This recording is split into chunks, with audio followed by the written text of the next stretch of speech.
Welcome to the Getting Real with Hilary show, where ordinary heroes tell extraordinary stories during unique and never been heard before conversations with your host, Hilary Arno Burns. Hilary's unique listening and way of asking questions results in conversations that aren't usually talked about, so you can create the life that you really want but are afraid you can't really have. We are demonstrating the greatness in the human spirit and creating a world where we all reclaim our birthright of joy, happiness, purpose, and passion. Now, here's your host, Hilary Arno Burns.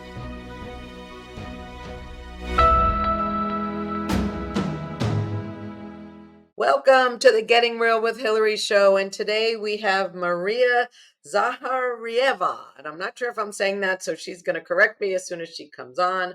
I've known Maria for a while. She is an amazing, inspiring woman, and I'm going to let her tell you about it because she has an incredible story. So welcome, Maria. Thank you so much, Hilary. I'm honored to be here. Thank you. Thank you for your invitation. You're welcome. So, I know you've had an interesting life. I know you're in Sweden now, but where were you born? What country? So my name is Maria Zaharieva. It comes from my grandfather who was selling sugar in Istanbul, in Turkey. So we are the family of the people who are selling sugar in Istanbul. That's where my name comes from. I am originally from Bulgaria, and I've been living in Sweden for the past 23 years. Okay, so your grandfather was selling sugar in Istanbul, but you were born in Bulgaria? I'm born in Bulgaria, in Sofia. Okay. Yes. I'm But that's where your name. Yes. So your name means selling sugar in Istanbul? Wow. I know. That's amazing.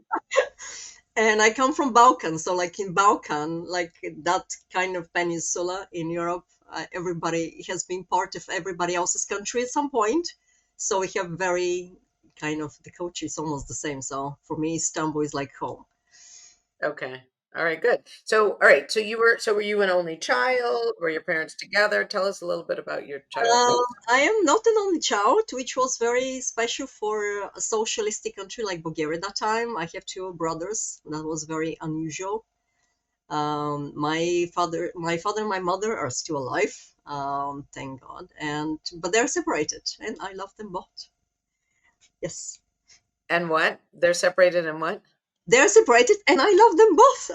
Like Okay, all right. I thought you said, and I'm not involved. I was like, okay. No, all right, good. I'm trying not to be involved in between them. Yes, yes, yes, yes. And how long, I mean, have they just gotten separated or is Last it long like, time ago, it was 10 years ago. oh, okay, okay. So when you were growing up, they were together. Yes, And what number child are you? I'm the first one, so I'm the pioneer in the family. I Okay, was leading the family towards different things and experiences. all right, cool. So what was your childhood like? Were you like regular? Did you go to school there? What was My Bulgaria childhood like? was amazing. Bulgaria was a socialistic country at that time, and a lot of people don't know what that means. We were almost like the Soviet Union, but not really. So, kind of, the space in Bulgaria was very open, and we could try many different things. So, I have won hundreds of different championships from, being in the artistic gymnastics group to being a makeup artist and make like the best um, clown in the school. I've done everything. I've recited poems. I could play guitar. I knew 4 languages by the time I was 12. I've read all the classics. I've seen all the classical movies, and that was normal for me in Bulgaria. I know 6 languages. I understand 10. I've done movies myself. I've been a journalist. I've had 15 professions probably, and kind of that's for me that's normal. And the idea was that, as the people in during the Renaissance, if you have a talent, then it's kind of your job to develop it and to do something with it. So I grew up in a family. My mom, it's definitely her fault, but like my mom was inspiring us to become the best we can be and the biggest people we can be. So like for me, doing many different things is normal. So I'm very good in American jazz, and I'm very good in the Thailand history. And as I said, like I've done many different things, and that's normal. So are you a musician or do you mean listening to jazz?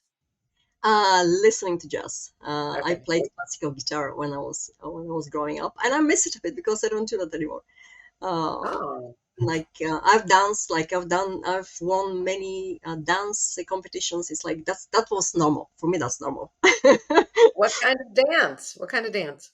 Michael Jackson imitations for the most part. I know.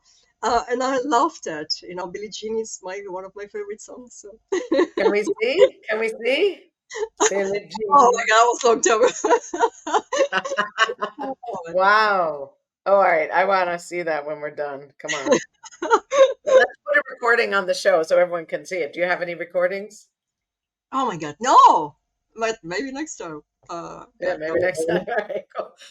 All right, I'm now thinking about you. Okay, come back. Come back. All right. So, all right. So you grew up doing all those things by the time you were 12, right? But then what did you do like when you went to college? How did you narrow it down if you had so many things you were great at? Well, that was the biggest problem because I was good at everything I ever done. So for me, actually choosing a certain path was a very hard thing to do.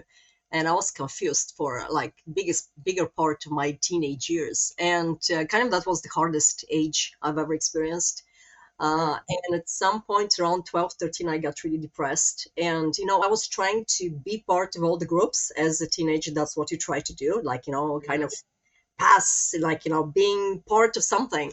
And it never worked out. I never felt at home. And I felt really isolated and very lonely. And I was sure that nobody's gonna, see who I am, love me as I am. And it was absurd because on the surface, everybody loved me. And like, I had like the best grades in school. Everybody knew who I was. And I was doing all these like very exciting things. But deep inside, I felt really, really not myself, and kind of I was trying to get approval from everybody and everything, and kind of at some point I got a feeling that I lost who I was, Mm. uh, and I kind of almost like forgot who I was and what was important to me. And as a child, I was very alive and very, everything could inspire me. Kind of, I got back to that. But when I was growing up in during like my those years, I felt really lost. I didn't know who I was. I didn't know, and kind of I was repeating to myself, nobody's gonna love me as me. Mm. uh, and it was horrible, the experience of actually not knowing who I was, the experience of not being close to myself and not being able to be myself. That had huge impact on like my self-expression and who I became in the world. And by the time I was 19, I wanted to commit suicide. It's like it was so bad. I didn't see any light at the end of the tunnel. I didn't think I had any worthwhile thing like to provide or to give or to contribute with. And as I said, like I didn't like myself very much. I didn't know who I was. So there was nothing. There was nothing. I was like just darkness. So So, wait, so how did you go?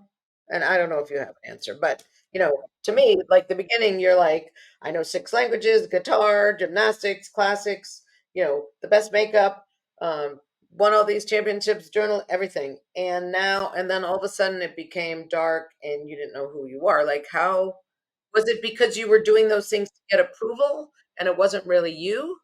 Like, what do you think? it It was just both, seems like like it's such a dichotomy. yes, and it took a while. It's not like it happened from one day to the next one. But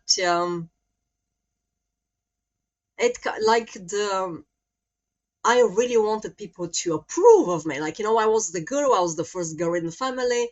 When I was 7, my parents presented me to their friends like, oh, this is our daughter, Maria. She's very responsible. She's like a grown up. I was 7.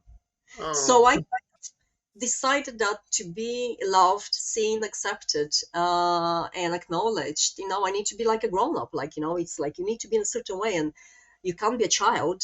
Hmm. And I took that on very early. As I said, I was 7, and I didn't know the impact of that decision, and I didn't know what was going to happen. But I was far too much out there. Like, I wanted everybody to like me. I wanted to everybody to love me. And when you try to do that, you lose yourself on the way. You can't, like, yeah. Yeah, you be who you think you have to be to have them like you. Yeah, I got that one. Exactly. Or like, exactly. So like, it's all my relationships at that times. Like, I was trying to be who I thought those people expected me to be, Right. but I never liked myself. So who do I Wow. want to be? And that had huge impact. So, okay. So 19. So, okay. So you had some good years where you were people pleasing and getting awards, right? And then all of a sudden you're like, who the heck am I? And then by 19, you want to commit suicide and there's darkness. Okay. All right. So now what? How did you get through that? Because I'm sure there's some people who are there right now and could learn a little bit of how, because I don't think you're that way right now. So how did you get out of that? No, I'm not. I'm exactly on the other side. Yeah. Um, what happened was, like, I started studying psychology because I thought, like, if I become psychologist, maybe I'll be able to solve my problems. I think a lot of psychologists become psychologists because they think that will solve their problems. It didn't. Right. But also realized that, in psychology and psychiatry, you need to put people in boxes, like, all those diagnoses, and sometimes it's really helpful. But for me, it wasn't, because I realized that I already had put myself in a box, actually in a few boxes, like the Russian dose principle. So it wasn't the box problem, it was something else. And I started doing a lot of self-growth work. I did a course in that time, which very few Bulgarians have done, but I've done it, and it's called Insight Seminars, and it was ground by John Roger, who started with Warner Earhart at the same time, doing the same things in the 60s and 70s, and he created Insight Seminars, and it was a great experience for me. Insight looks a lot about feelings, especially guilt and resentment, and a lot of people have problems with that. I had problems with that. Like, I felt guilty all the time. I just didn't know, because I was so used to it. And also, like, judgments, self-judgment, like, we are judging ourselves all the time. I didn't know that, like, I was a master for self-judgment. And that course kind of opened up the door towards starting feeling there is a hope for me. The course was 5 days. I don't remember anything from the course. The only thing I remember is that when the course ended and the doors kind of closed behind me, I was thinking maybe there is hope for me too. And I was crying on the way home because I was so moved. I still get moved, but it was like, for me, it was like, oh, maybe there is hope for me too. And it was hard going back to myself. Mm. I can't lie, but it's like, I was crying practically every day for 6 years. I was listening to all the requiems, the Mozart, like, I had all the requiems at home, because kind of that put me in the right space, because I got so present to how many times I've betrayed myself, how many times I wasn't true to what was right for me. How many times I didn't stood up for what worked for me. I didn't know what worked for me, what I wanted. So, And I Maria, cried which 6 years were you crying? From 12 to 19 or after you did the seminar? 19 to 25. Um, Wow. and, like, I did a lot of forgiveness work. I was like, I kind of made it a thing to forgive myself every day. And it took a while, because in the beginning I couldn't even see when did I judge myself, because I was judging myself all the time. Mm. So I had to Oh, start judging myself. Oh, I'm judging myself now. Oh, I'm judging myself now. So it was a And process. and what was the guilt from? Like, why did you feel so guilty? What did you think you did? Um, Well, like, my culture is a traditional macho culture. It's like I was the biggest, like, the oldest kid, but also the daughter. So, like, the big sister. So everything that made my brothers, for example, cry or being sad, it was on me. And when I was small, I couldn't actually say, no, it wasn't my fault. Like, my brother, for example, he knew that when our parents come home, if he's crying, they would think that I've done something, so they would buy something, like they would give him some sweets, and I would be punished. Ah, So I had no way to tell to my parents that my brother saw them from the street. They started crying without me doing anything. How was I going to explain? I was 7.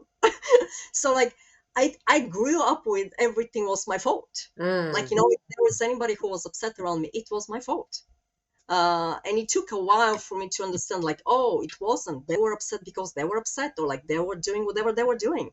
It wasn't my fault, and it took a while. And did they say it was your fault, or was that just something that you took on? They Oh, did? They said they it was did. your fault? Oh my Oh, God. you should know better. You're the big sister. Oh gosh. Okay. Yep. I can relate to that. You should know better. Yes. Okay, good. Wow. All right. So go ahead. So you cried from 19 to 25 every day. Wow. And then what? Um, and but like I started meeting people who have done like a lot of spiritual inner work themselves, who kind of took me under their wings, and I'm incredibly grateful for them. In kind of, they usually say that you need one grown up to start believing in you, for you Mm. as a kid to actually start believing in yourself. Kind of, that was my experience. I met a couple of those people, and they really saw me in a totally new way. They saw the light in me, which I didn't see at that time, and they spoke to that. They spoke to that light. They spoke to my bigger me, or like whatever was good in me, which I wasn't even aware there was. Like I definitely didn't see it, but I didn't even feel it. It was like, like me, so who was so fractioned, and like I didn't even know who I was. You mean I have light inside of me? And I remember like the first person who told me, you can be somebody who even the United Nations can listen to if you go there and speak. And I'm like, what do you mean, like me? Who are you talking to? And it took a long time to start seeing, like, oh, yes, there is darkness in me, but there is also light. And to Mm. start actually investing into the light part of me, because I had invested so much into the darkness, and like, like I'm this person, I'm 40, I'm supposed to be feeling guilt all the time. And I started actually to invest in the light part of me. And I've no idea how many hundreds of courses for the past 30 years, and read books, and like really worked. Really, actually, it's like, Michelangelo and the sculpture of David. Like, I really took away what wasn't me. Until and it's kind of, sometimes it's unbelievable, because people want me to tell my story sometimes, and when I look how I feel right now, I'm exactly the opposite. Like, I see only light. I see only light in myself, in other people. I'm incredibly inspired. I feel like life seems easy, and I love what's happening. I love every second of my life, and I've transformed the lives of hundreds, probably thousands of people, and I own it. And it wasn't, like, it takes something. It takes something every day, because we live in a world that is pretty dark right now, and a lot of people can't really be with it. And I had to learn to be with the darkness. And my experience is that, like, when I could be with the darkness inside of me, it was much easier to be with the darkness out there. And instead of Wait, say making it that part wrong, again. When you did what with the darkness inside of you? when I could be with the darkness inside of me, Okay. without making it wrong, without thinking that there is something wrong with me that I need to fix, I could be with the darkness outside of me. It was like, okay, so yes, I don't like the way the world looks, but I can fight it, and I can be in a different way. Like Mahatma Gandhi says, be the change you want to see in the world. And kind of that's what I took on. And that's, if I want the world to work better, it starts with me. Wow. So that's amazing. So how, I know you said you read books and you did a lot of stuff. How did you access the light? Like, how did that? Because I know sometimes my head is going too crazy that I can't get still enough. It seems like I can't get still enough to feel the light or to get the light. Like, how do you do that? Um, that's what I had to learn. Like I was kind of, my body was, and I'm very, I'm from Bulgaria, so we move a lot. Um, like that's how we are in that part of the world. So I had to actually learn to, be quiet. And I Mm. had, I came up to the stage when I was meditating for 2 hours, and I had to train my body to not do anything for 2 hours. And it was hard, like, because my body's like, okay, let's do this, let's go that, and let's go. and I was like, no, we are sitting here. I'm sitting here, I'm meditating for 2 hours. Like, there is no way you can distract me from this. And, I also like, I believe in very easy things to use, like techniques or like something that tools that are easy for me to use. So I started working with the light. So I started like surrounding myself with the light. And right now, one of the best things for me is like, if when I'm unbalanced, I just go into a loo, or like I see a mirror in front of me, I look in my eyes and I say, Maria, I love you. You've got this light. And that's it. Like, I don't have to meditate for 2 hours. But that's kind of, I came here and I did a lot of, like disciplining myself work.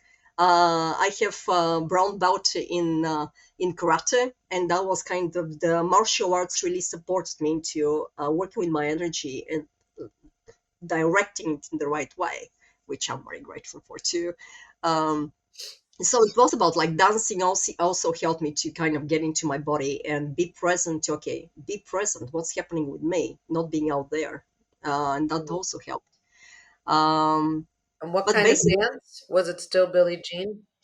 no, any kind. Like right now, it's very like spontaneous. I love dancing, like very like spontaneous dancing. I did a lot of dynamic meditation, and also like dancing, like moving is part of it. Mm. A lot of like any kind of release stuff. Yoga, of course. So kind of, I tried everything under the sun. And right now I'm doing things that are really like getting me into my power very quickly, because I don't want to lose time. I'm very effective. I believe in Wow. being effective. So, Wow. and but also like, just I think when I started seeing the light inside of me, and I started to actually kind of sponsoring that, investing in it, like, Maria, I love you. And it was hard. Like the first time, I did Louis Hay thing, the ritual with the 21 days of like saying affirmations to yourself in the mirror. And I remember like the first time I looked myself in the mirror and I say like, Maria, I love you. I couldn't hear it. The only thing I heard, like, yeah, sure. Who do you think you are? You don't love yourself. It's like, you're not worthy. Who are you kidding? Do you really believe you're a liar? You're a fraud. Who are you talking to? And I'm like, that's all I could hear. What do you mean? I love myself. I didn't love myself. So it was a process. And it's like, 2 months down the road, I look in my eyes and I say to myself, I love you. And I started crying. And I knew, okay, now we're there. But it took something, like, those, like, doing that every day, and like being committed to myself for like, I've never been like that, and I needed that. And I think a lot of us kind of jump from one thing to another, instead of like remembering that, like, it's the small things, it's the everyday things. How am I with myself right now? How am I with myself tomorrow and the next day? Instead of like, oh, I'm going to do this huge thing and it's going to change everything. Well, it does for a while, a very short while, but it's like, what happens afterwards? Then I'm getting back to myself and how I'm treating myself usually. And I had to learn to treat myself better day after day, and just become one, like, millimeter better than I was yesterday, but better than yesterday. And that's how it happened. And it's easy. Like, I work as a transformational coach. I also work in a hospice with people who have terminal diseases and are dying. And that has been really teaching me to be with the light in people, because, like, at the end of life, you don't remember how much money you had, and like all these apartments and the cars you've driven and everything. But what you remember is who you are, and like that light is there. And now, when I can be with the light inside of me, it's the same thing, but on the other side, I can be with the light inside of me. I can see the light out there, and like, I can see the light in people who nobody else sees the light into. So I have all these like very magical meetings in the underground with people like, who would never, nobody would talk to. And I have these fantastic conversations, like, with people who are drunk or like somebody else who is considered not the right person, because I see the light in people, and that's who I want to communicate with, the light in this world. There is far too much darkness. So Wow. Woo. I mean, I'm like, how? But okay, we'll get there. I don't know if you can tell us, but okay. So I know you moved to Sweden and stuff like that. So let's just go back. I know you were studying psychology. Then you did the courses. When did you move? When did you go to Sweden? Like, when was it? Or did you have jobs before you went?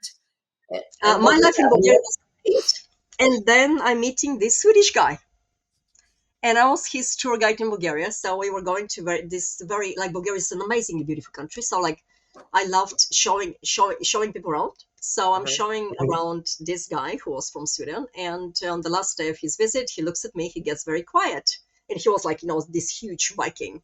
And I'm very small. So he got very quiet on the last day, didn't speak to me a lot. And I was wondering what's happening. And I'm like, why is he not talking to me? What happened? And then at some point he looks at me, like, he comes like this. He looks at me, he says like, Maria, I need to tell you, I'm in love with you.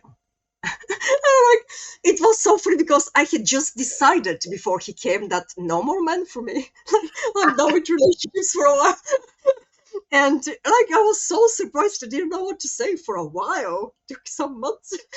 Anyway, so we started talking to each other. So I moved to Sweden because of him. That's my And ex-husband. how old were you? How old were you? Well, I think I was 25. So yes, after You, that period, a lot of crying. That's what started happening. Like, kind of the world started opening up to me in a totally different way. And that was like, he was he sponsored my first visit to the States. That was 98. I did an amazing course in Santa Monica. And kind of like a totally new life opened up for me, because in the States, you're used to move from a state to a state. In Europe, we move from a country to country, and it can look like these countries are the same, but they are not. So like, you move from from something you really know well to a totally different way of communicating, of being, of like people relating to each other. And I love Sweden, and I kind of felt at home. I think I was in love first with Sweden, then with my boyfriend, by the way. But that's another story. And so did it's I you yes. did you just come and move in with him? Well, I had to. Like, I didn't know anybody in Sweden. I didn't know Swedish, so like, he was my person. And Yeah. also, that was kind Wow. of the first time when I was so dependent on a single person. Like, in Bulgaria, we lived together like many generations. So like, I've never been alone in Bulgaria. And like, here I'm coming to this country, and like, people are like, when you get to know them, they're great, but there is a distancing that doesn't exist in Bulgaria. So like, for me, it was like, oh, where did I come? Like, where have I landed here? And like, I was kind of he was my um the connection to life here, and it was really hard. Like, for me, it was really hard because suddenly, like, I felt totally alone.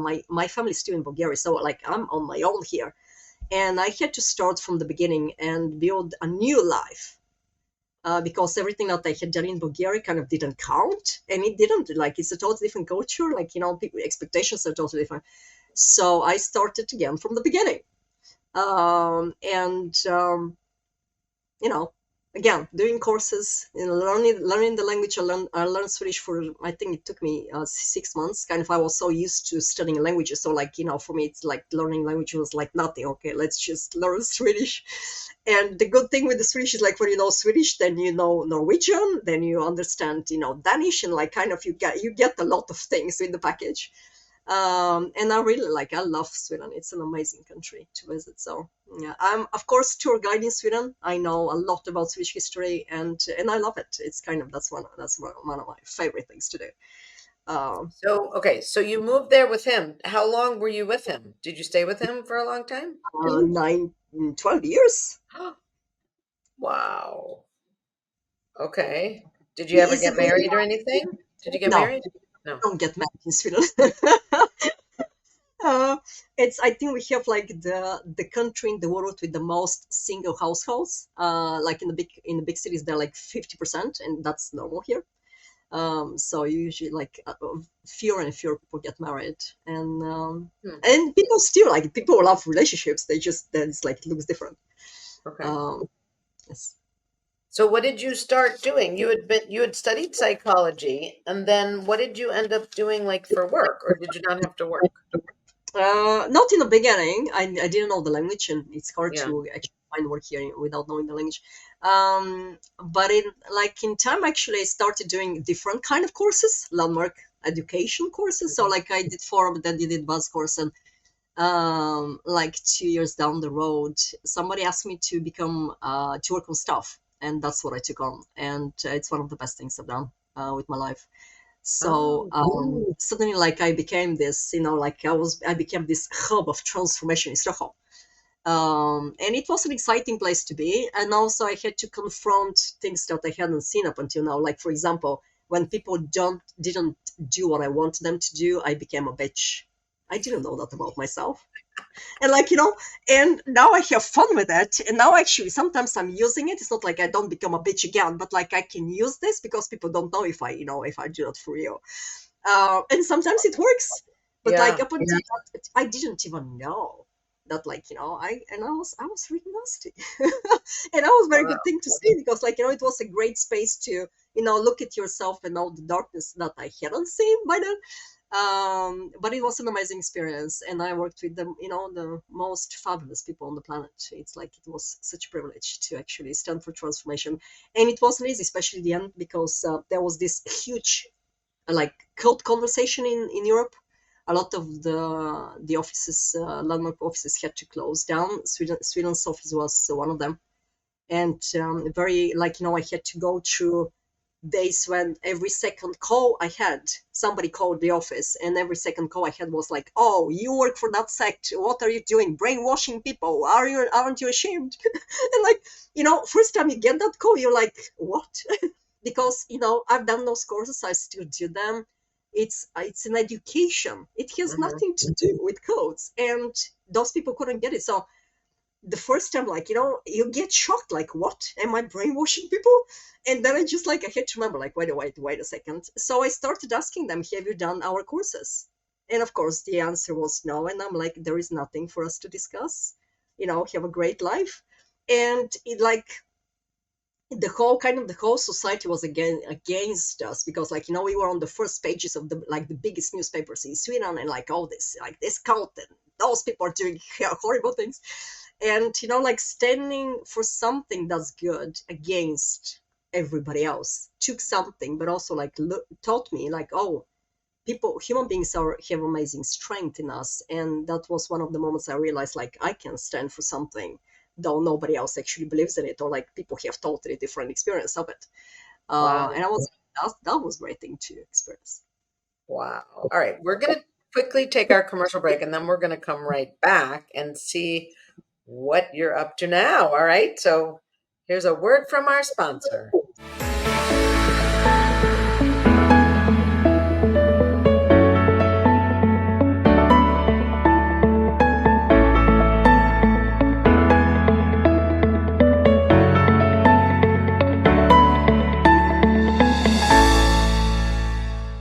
Has social emotional learning become just one more thing on your teachers' plates?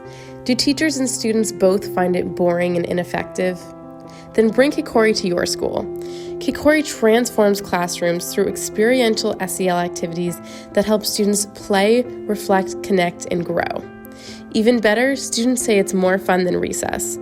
Schedule a no-obligation conversation at kikoriapp.com/bringkikori. KIKORI. Do you ever feel like you can't say what you really want to say? Or that you're stuck or in a holding pattern in your relationships, career, personal life, or finances? Are there things you want in life that you've given up on? Are you resigned that this is as good as it's going to get? If you answered yes to any of these questions, then Hilary Burns, host of the Getting Real with Hilary show, has the solution you need. Hilary is a published author of 3 books and has a program called the Getting Real Process. This process frees you from what is holding you back, allowing you to create a life you love. Don't believe it? It is hard to believe that it could work, isn't it? The proof is that hundreds of Hilary's clients have used the Getting Real process and are now free to create whatever they want in relationships, career, finances, enjoying life, or just loving themselves more. So go to realtalkwithhilary.com and order Hilary's book, Real Talk, and set up a conversation.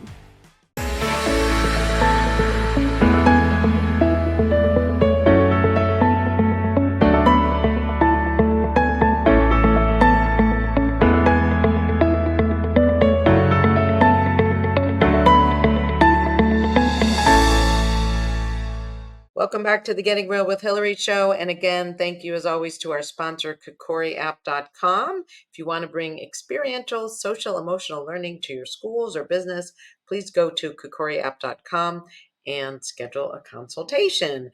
And as always, if you're not speaking up, if you don't feel free to say what you need to say, give me a call, reach out. You can email me at Hilary@gettingrealwithhilary.com.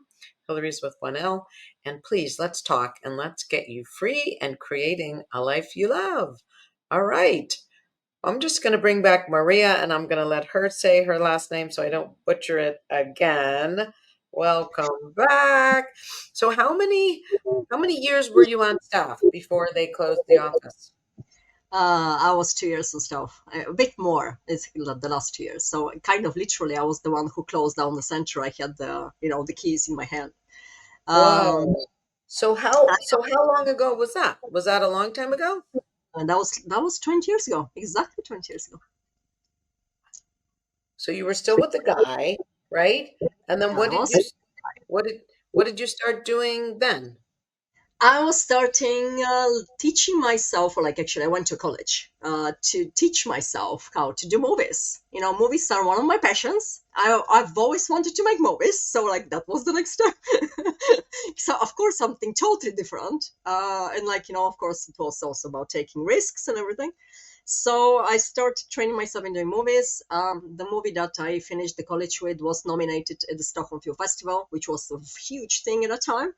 I was going to press conferences and I was surrounded by all these stars, movie stars. What was the movie about? What was the movie on?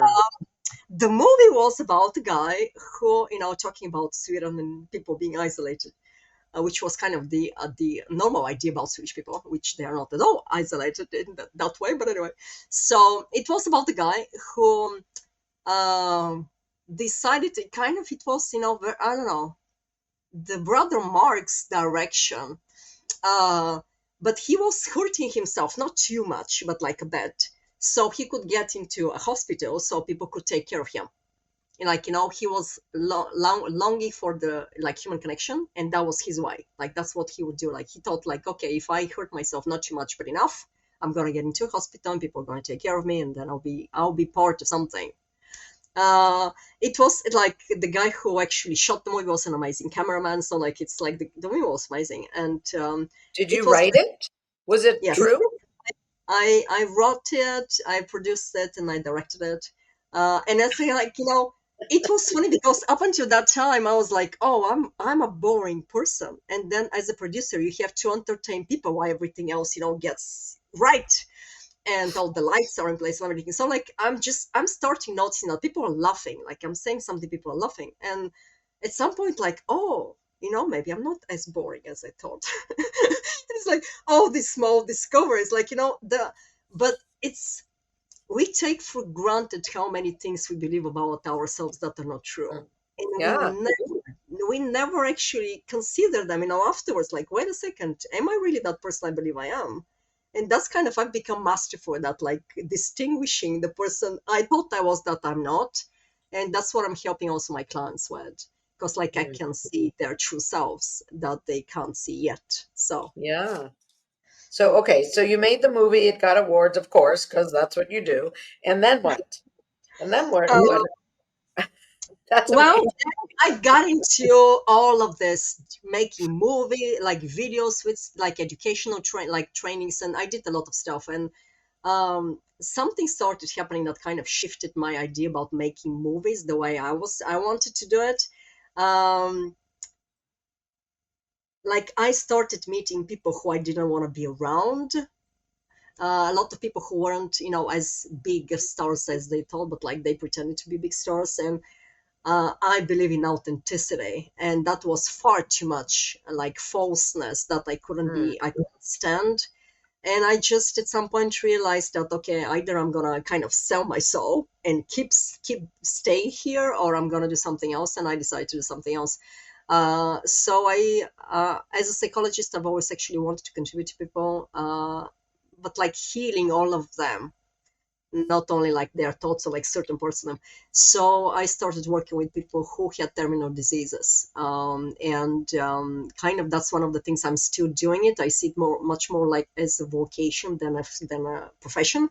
And really supporting people in being complete at the end of their lives, which kind of means a lot because they can't be complete if their families are not complete. And in Sweden, the same as in the Western world, we don't talk about that until we have to.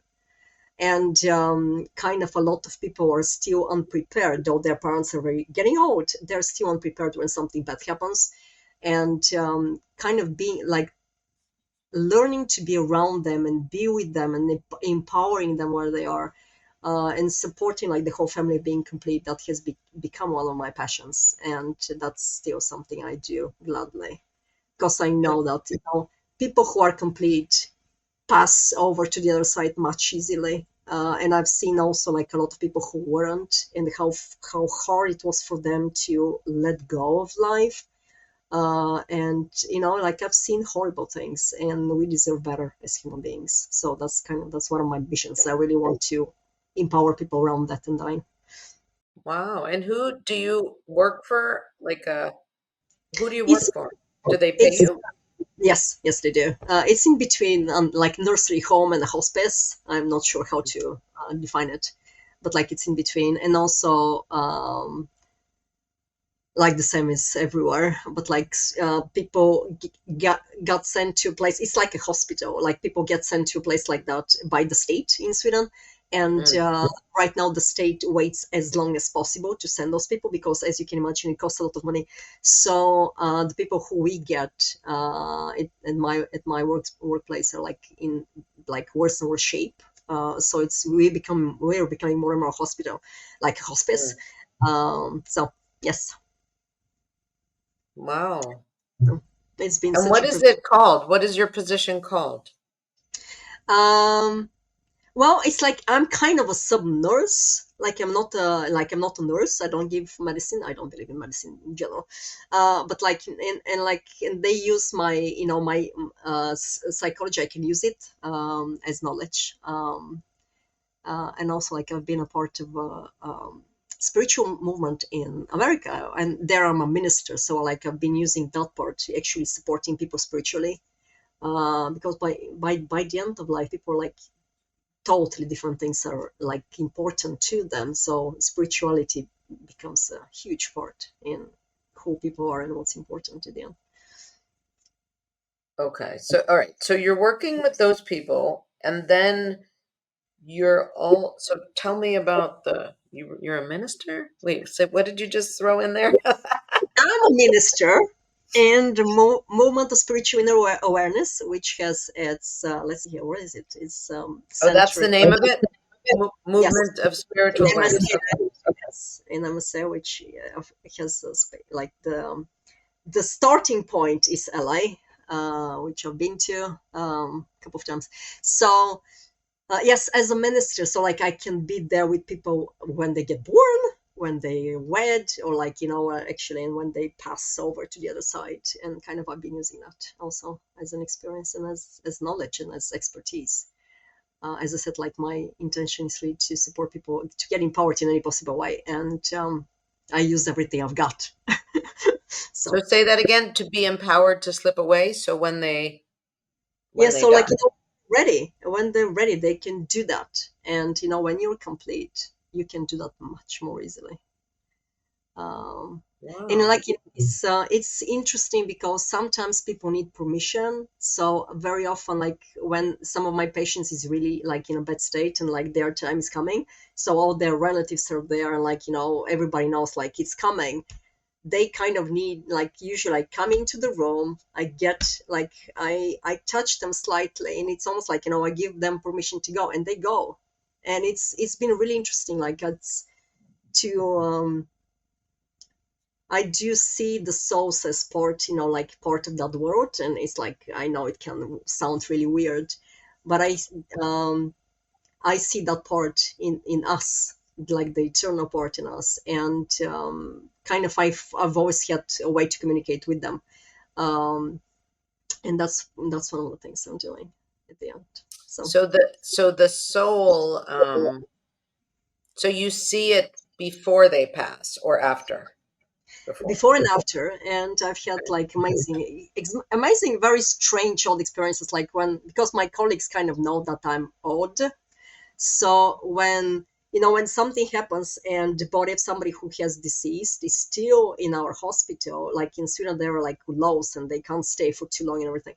If the body is still there, my colleagues kind of call me because they know that maybe there is something happening. So what I usually do is like I go to that place and like I feel the energy sometimes, like because the soul is still there, still very connected to the body, so it can't get up, can't get home.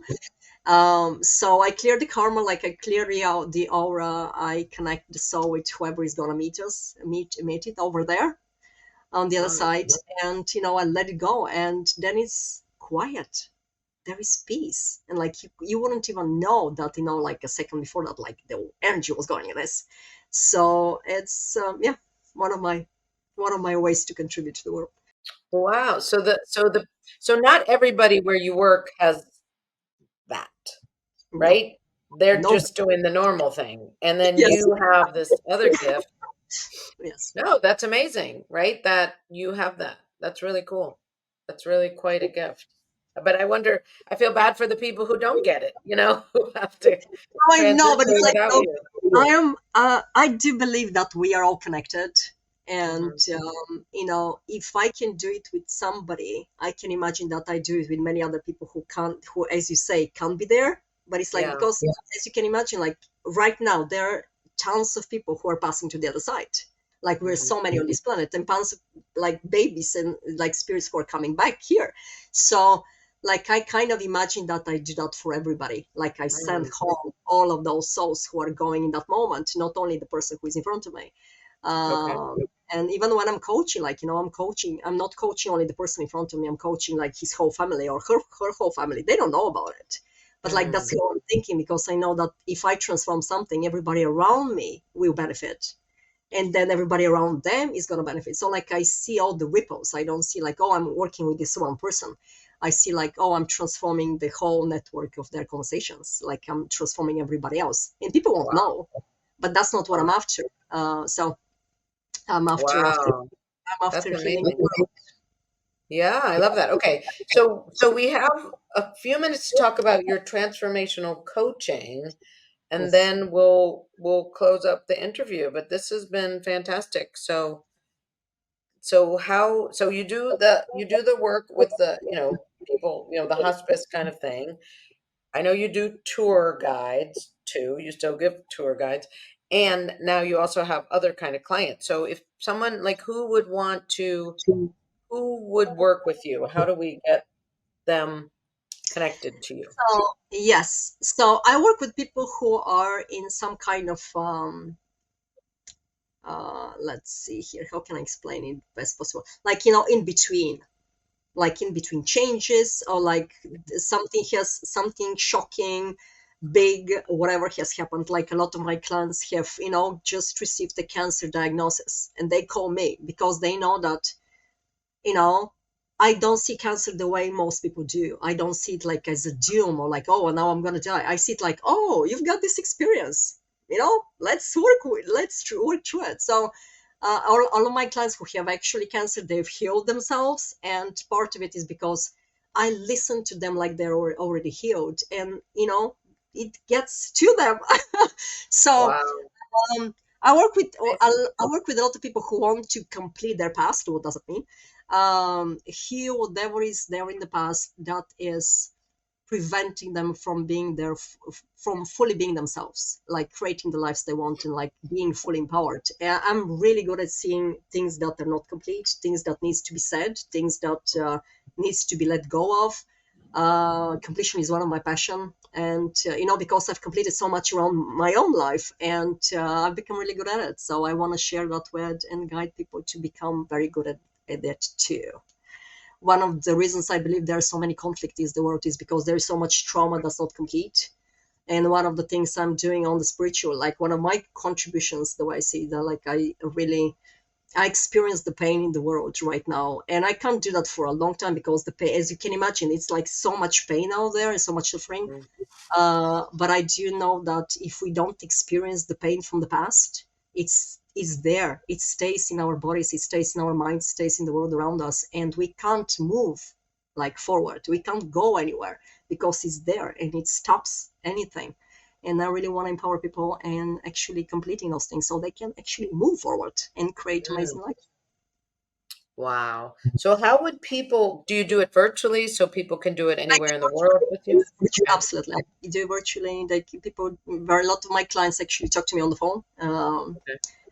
So And how would they find you? What's the best way for them to find you? definitely my email. I'm also as my name. They can see my name. I'm on Instagram. I'm on Facebook. It's very actually easy to find me. Okay, so I will say it for the people listening. It's Maria, Maria, and then Z as in zebra, Harie, V as in Victor, A. So say it, Maria. Say your last name. Zaharieva, Maria Zaharieva. Maria Zaharieva. Okay, good. That was better, right? Okay, so you can find her everywhere under her name. If you would like to reach out to her, please do. I know she's very powerful and um, have you complete the past so you can move forward powerfully. And the more people that complete, the higher the energy goes of the world, right? Yes. Yeah. All right. So, Maria, what would you like to leave people with? Like, how do you see the world? I know you're doing a lot with the pain. You work with people to, transition. What would be your vision, do you think? My vision of the world is that actually we all get that we are in the same boat, and we can't just save certain people. Like a lot of rich people think they can save only themselves. We can't save certain people. Either we all get saved together or nobody gets saved. And I really I do believe that we are here to contribute to each other. And I believe in a world where actually people do that. And people, like the world can work for everybody when we heal whatever we need to heal, and we start seeing each other as as brothers and sisters as we are. Because like if something happens to you, it happens to me. Maybe not right now, but down the road, because we're all connected. And I do believe in that there is an amazing opportunity and possibility right now to create actually a world where we are there for each other, not against each other. We've done that so long. We are masterful at againstness. Let's become masterful at forness for each Wait, other. say that last part again. We're masters of. We're masterful at againstness. Like, if you don't believe like me, or like if you don't think what I think, like, I have a right to kill you. Like, what? Let's become masters at forness. I'm for you and you're for me. Hmm. And what do you see as the access to doing that? They can work with you. Do you see any other paths for people that would help move Actually, them forward? any way of healing whatever they need to heal, and people do that in like many different ways. Like there's so many modalities that they can use, but like from yoga to therapy, like whatever works for you, find something, heal whatever needs to be healed, complete the past and get present to how amazing you are and how much more possibilities there are in the world to create a world that's beautiful and loving, and opens up new possibilities for everybody. Wow. And because we just have a little bit of time left. When you were, this is a question for me. When you were searching for the light, what do you think made the biggest difference for you in finding it? The 2-hour meditation or what else? What a good question. 2 hours meditation is pretty advanced. Yeah. But actually, I do believe that it was when I started getting present to myself in the mirror. Like the mirror work is an amazing thing to do because when you look in your eyes, you can't lie to yourself. And that's a great way to actually getting present to whatever's not complete, the demons we have inside, the darkness we have inside, the things that we can't deal with. Because the moment you know about them, you can do something about them. If you don't know anything about them, how are you gonna heal anything? So that was like probably the biggest thing, the most important thing I've done. Great. Awesome. Well, thank you so much. I just love your message. I love, what you went through to get to where you are is incredible, but bringing the light, I know you bring it everywhere and not just to the people in front of you, but to the entire world. So just thank you. Thank you for being that for the world. Thank you, Hilary, for inviting me. It's been a privilege. Thank you so much.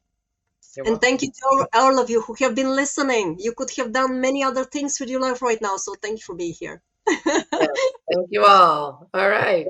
Thank you for watching this episode. I started getting real with Hilary when I discovered that I was a people-pleasing, pleasant phony and wanted to be more of my real self. We can grow together if you will like the show, subscribe to my channel, and share this episode with your friends and family so that we can have a world that's more real.